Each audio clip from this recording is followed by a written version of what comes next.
Today's story is called A Rabbi's Gift. A monastery had fallen on hard times.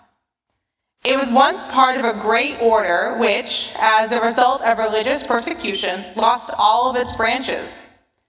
It was decimated to the extent that there were only 5 monks left in the mother house, the abbot and 4 others, all of whom were 70. Clearly, it was a dying order.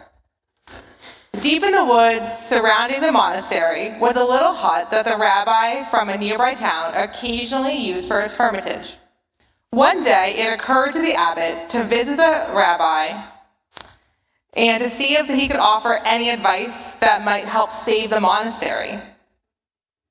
The rabbi welcomed the abbot and commiserated. "I know how it is," he said. "The spirit has gone out of the people. Almost no one comes to the synagogue anymore." So the old rabbi and the old abbot wept together and spoke quietly of deep things. The time came when the abbot had to leave. They embraced. "It has been wonderful being with you," said the abbot, "but I have failed in my purpose for coming. Have you no piece of advice that might save the monastery?" "No, I'm sorry," said the rabbi. "I have no advice to give. The only thing I can tell you is that the Messiah is one of you." When the other monks heard the rabbi's words, they wondered what possible significance they might have. "The Messiah is one of us? One of us here at the monastery? Do you suppose that he meant the abbot?" Of course, it must be the abbot, who has been our leader for so long. On the other hand, he might have meant Brother Thomas, who was undoubtedly a holy man. Certainly, he couldn't have meant Brother Elrod. He's so crotchety. But then Elrod is very wise.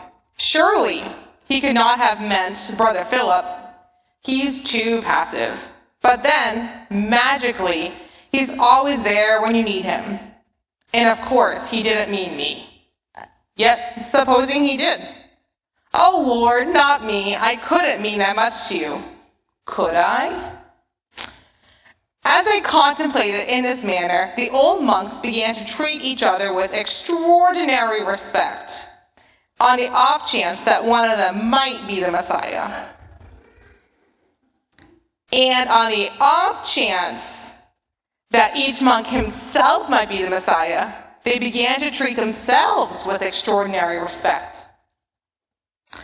Because the forest in which the monastery was situated was beautiful, people occasionally came to visit the monastery, to picnic, or to wander the old paths, most of which had led to the dilapidated chapel. They sensed the aura of extraordinary respect that surrounded the 5 old monks, permeating the atmosphere. They began to come more frequently, bringing their friends, and their friends brought their friends. Some of the younger men who came to visit began to engage in conversation with the monks. After a while, one asked if they could join. Then another, and another. Within a few years, the monastery became once again a thriving order. And, thanks to the rabbi's gift, a vibrant community of light and love.